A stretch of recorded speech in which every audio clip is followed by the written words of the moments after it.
તો hello guys, આપણે ધોરણ 8ના ગણિતના ચેપ્ટર 2 વિશે સમજશું.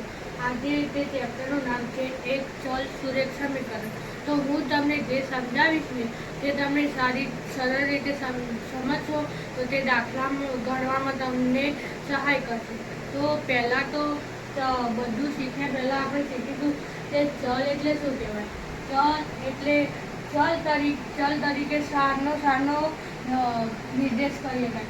ચલ તરીકે ABCD અપ ટુ XYZ સુધીનો કોઈ પણ અક્ષર વપરાઈ શકાય. એટલે કે ABCD એટલે આખી ABCD માંથી તમે ચલ તરીકે કોઈ પણ અક્ષરનો નિર્દેશ કરશો તો તમને કોઈ પણ ખોટું નહીં આપે. તો તમે કોઈ પણ અક્ષરનો નિર્દેશ કરી શકો છો. તો તેનો એક્ઝામ્પલ આપણે જોઈશું. એક્ઝામ્પલ તરીકે 2x + 1 - 5. આમાં ચલ છે x. ચલ x છે કારણ કે ચલને નિર્દેશ કરવા માટે ABCDનો જ ઉપયોગ થાય છે. આનો ચલ છે x. x ચલ છે. બીજું ઉદાહરણ 3x + 5y = 8. આમાં બે ચલ છે, એક તો x અને બીજો છે y. આમાં બે ચલ છે, x અને y ચલ છે. તો આટલું તો આપણે સમજી ગયા છે. તો ફરીથી આપણે રિવિઝન મારી દઈએ કે ચલ તરીકે આપણે ABCD અપ ટુ XYZ એટલે ABCD થી XYZ સુધી કોઈ પણ અક્ષર આપણે લઈ શકીએ છીએ. તો એનું એક્ઝામ્પલ આ છે. તો તમારે લખવું હોય તો તમે લખી દેજો. તો બીજો ટોપિક છે કે એક ચલ સુરેખ સમીકરણ. આની વ્યાખ્યા છે જે સમીકરણમાં એક ચલ અને ચલનો ઘાતાંક 1 હોય તેને એક ચલ સુરેખ સમીકરણ કહે છે. એટલે ધારો કે આપણે ઉદાહરણ લઈએ તો એક ચલ, આમાં આપણે જોઈએ તો ચલ એક જ છે x. એટલે આનો એક ચલ સુરેખ સમીકરણ છે, આવ્યું છે. આમાં એક જ ચલ છે, આનો ઘાતાંક 1 છે. આપણે ના લખીએ તો પણ ચાલે, એક તો લખીએ તો ના લખીએ તો પણ ચાલે. અને આમાં એક જ ચલ છે. આ છે એક ચલ સુરેખ સમીકરણ છે. અને આમાં તમે કહો આમાં તો આ છે, આ છે, તો આ કેમ નથી હોઈ શકે? તો એનું કારણ એ છે કે x અને y આમાં આપણે વ્યાખ્યા શું હતી? જે સમીકરણમાં એક ચલ અને એ ચલનો ઘાતાંક પણ ઘાતાંક 1 હોય તો જ આપણે ચલ સુરેખ સમીકરણ બની શકે. પણ આમાં x અને y બે ચલ છે તો તે સુરેખ સમીકરણ ના ગણાય. તો હવે આપણે ચલ અને એક ચલ સુરેખ સમીકરણ શીખ્યા બાદ તો હવે આપણે શીખીશું કે વ્યાપક પદ એટલે શું. વ્યાપક પદ એટલે આ છે વ્યાપક પદ. આમાં x તે ચલ છે, ચલનો સહગુણક એ છે. એટલે આ ગુણાકારમાં છે x ના, અને x + b, આ b છે ને તે અચળ પદ છે. તેની કિંમત હંમેશા નક્કી હોય છે. ખાલી આપણે x નો એટલે કે ચલની જ કિંમત આપણે શોધવાની હોય છે. અને કદી પણ આન્સર 0 ના આવે કોઈ પણ ચલનો. એ આપણે જરૂરથી ધ્યાન રાખવું. જો તમારો આન્સર દાખલાનો 0 આવતો હોય તો તે દાખલો આમ તો ખોટો ગણાય. અને હવે આપણે જોઈશું કે એક્ઝામ્પલ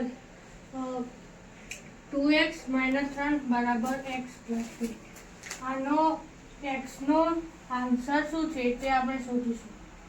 2x, હવે આ x ને આ સાઈડ લાવી, જ્યાં x એક સાઈડ અને x સિવાયના પેલી સાઈડ x, અને આ પ્લસ હતો ને આ સાઈડ x, તો હવે આ સાઈડ આવશે એટલે માઇનસ થઈ જશે. આટલા 2 પ્લસ હતા અને આટલે 3 માઇનસ હતા. હવે આ સાઈડ આ બાજુમાં જશે એટલે પ્લસ થઈ જશે. x 2x માંથી x જાય તો મિત્રો વધે x, અને 2 + 3 એટલે 5. તો આપણો આન્સર છે x બરાબર 5. જો આ એક્સનો આન્સર 0 નથી આવ્યો એટલે તે સાચો છે. અને આમાં ડાબા ડબ્બા પર તમારે કરવા હોય તો તમે કરી શકો છો. ધારો કે 2 એક્સની જગ્યાએ 5 મૂકી દેવાના -3. 5 દુ 10 -3 આનો આવ્યો 7. હવે x પ્લસ 2 એટલે 5 પ્લસ 2 એટલે 7. હવે આનો પણ 7 આવ્યો અને આનો પણ 7 આવ્યો એટલે ડાબા ઇઝ ઇક્વલ ટુ જબા. એટલે આપણો આન્સર એકદમ સાચો છે. બંને સાઈડ એક્સનો જવાબ સરખો આવતો તો આપણો એ રીતે ચકાસીને આપણે જવાબ પણ સાચો ખબર હોય તે ચકાસી શકીએ છીએ. હવે આપણે બીજા દાખલા તરફ જઈએ. તો આ દાખલાની રકમ છે કે 5x પ્લસ 7 ભાગ્યા 2 બરાબર 3 ભાગ્યા 2 x માઇનસ 14. તો પહેલાં તો આપણે 7 ભાગ્યા 2 ને આ સાઈડ લઈ જઈશું અને આ 3 ભાગ્યા 2 એક્સની આ સાઈડ એક્સ વાળા પદ હંમેશા એક બાજુ લઈ દેવાના અને એક્સ સિવાયના પદ પેલી બાજુ લઈ દેવાના. બંનેને અલગ અલગ કરી નાખવાના. આપણે સમજવાનું કે એક્સ ભાઈઓ અને બાકીની બધી બહેનો. 5x માઇનસ આ પ્લસ હતા આટલા પ્લસ હતા તો આ સાઈડ આવશે એટલે માઇનસ થઈ જશે. -2x 3. હવે આ સાઈડ જઈએ તો આટલા હતા -14 અને -7 ભાગ્યા 2. તો હવે આપણે આ બંનેનો ગુણાકાર કરીને ચોકડી ગુણાકાર કરીને જેનો સરખું પદ તો આપણે આ 5x અને 2 નો ગુણાકાર કરીને જવાબ લાવીશું 10x 5 દુ 10 અને -3x. આનો તો એનો એ જ રહેશે અને આનો ગુણાકાર કરવો પડશે પદ નીચેનો 2 સરખા કરવા માટે. હવે આ સાઈડ જોઈએ તો 14 દુ 28 અને આ માઇનસના માઇનસ જ રહેશે. પ્લસ કરશો તો જવાબ ખોટો આવશે -7 ભાગ્યા 2. તો હવે આપણે આ બંનેનો બાદબાકી કરી લઈશું 7x. તો તમારે એક વસ્તુ યાદ રાખવાની, જે મોટાની નિશાની હોય ને તે જ મૂકવાની. મોટાની નિશાની શું છે? પ્લસ. તો આપણે આટલે પ્લસ મૂકીશું. જો તમે માઇનસ કરશો તો તે દાખલો ખોટો જશે. માઇનસ નહીં કરવાનું, મોટાની નિશાની જ હંમેશા મૂકવાની. ભાગ્યા 2 બરાબર -28 પ્લસ આ માઇનસ 2 સરખા નિશાની હોય ને એટલે આપણે પ્લસ કરી નાખવાનું. થઈ ગયા આટલા -35 ભાગ્યા 2. હવે શું થશે કે આ 2 અને 2 કટ થઈ જશે. શોર્ટમાં જોઈએ તો આ 2 અને આટલા જશે અને ઉપર નીચે આવશે 2 ભાગ્યા 2 એટલા કટ થઈ જશે. હવે છેલ્લા વધ્યા 7x બરાબર -35. હવે આ ગુણાકાર છે x બરાબર 35 ભાગ્યા 7. તો આપણો જવાબ આવી ગયો છે -5.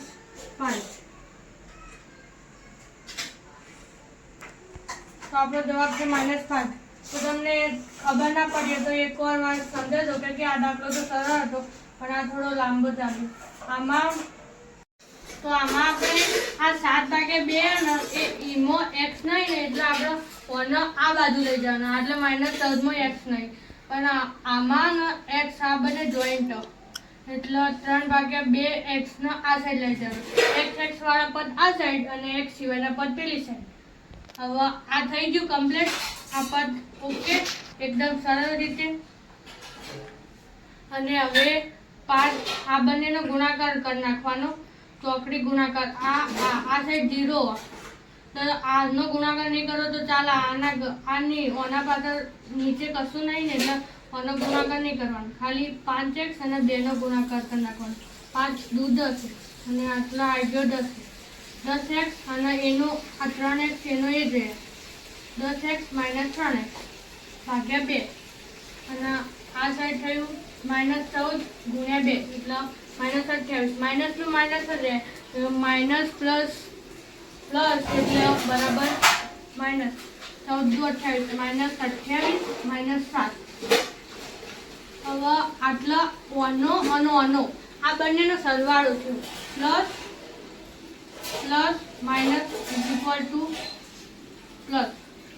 આ બંનેનો સરવાળો થયો. આ મોટાની નિશાની હશે, એટલે મોટાની નિશાની હશે. 10x તે મોટો એટલે એ પ્લસ, અને 10x જે મોટી સંખ્યા હોય ને તો એનો સરવાળો બાદબાકી કરતા એની મોટાની નિશાની મૂકવાની. આ પ્લસ એટલે આપણે પ્લસ જ રાખવાનું. આ -3 માં નહીં લખવાનું. અને આ સાઈડ માઇનસ માઇનસ પ્લસ. આ માઇનસ અને માઇનસ થાય ને બે ભેગી સંખ્યા, બે ભેગા ચિહ્ન થાય ને એટલે એનો સરવાળો હંમેશા સરવાળો જ કરવાનો. -28 પ્લસ -7 એટલે થઈ જાય -35. હવે આ તમને ના ખબર પડી હોય ને તો જોઈ લો શું થાય. આ -35 અને ગુણાકારમાં 2 આવી જા અને ભાગે 2 એટલે 2 જતા રહી. અને આ સિમ્પલમાં આપણે દેખી લેવાનું. આ થઈ ગયા 2 ચેક કરી ગયા. 7x વધ્યા 7x બરાબર -35. 7 અને x 2 ગુણાકારમાં હોય. હવે 7 ગુણાકારમાં તો આ સાઈડ જશે એટલે ભાગાકારમાં જાય. x બરાબર -35/7. તો જવાબ આવી ગયો છે x બરાબર -5. આનો જવાબ 0 નથી આવ્યો એટલે આ દાખલો સાચો છે. બીજા પણ એક્ઝામ્પલ તરીકે હું તમને બતાવીશ.